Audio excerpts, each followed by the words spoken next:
Looking at the New York Stock Exchange on this Wednesday as President Trump is set to unveil new tariffs later today. The president has not shared specifics of his plan, only saying they will ultimately grow the U.S. economy. Right now, we're seeing the Dow down over 300 points. Sources tell ABC News officials are considering a flat rate on all imports, different tariff levels depending on barriers imposed on American goods, and tariffs focused on trade imbalances.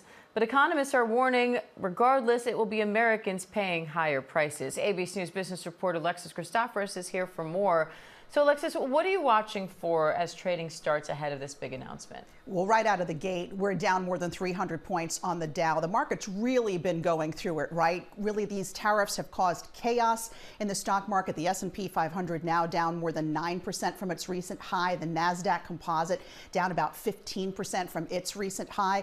What Wall Street wants finally is clarity on the tariff front. We don't know if we're going to get it later today, but Trump's going to make this announcement after the stock market closes, which means investors will sort of have the night to sleep on it, to figure out what his tariff agenda might mean for the economy and for Wall Street. But we know that now for weeks, investors have just been wanting clarity on what this policy is going to look like. Economists are saying the worst case scenario for the markets and the economy would be a flat 20% tax rate across the board. They're saying that would most definitely lead to a recession and could push unemployment to 7%. Remember, we have unemployment now at 4%.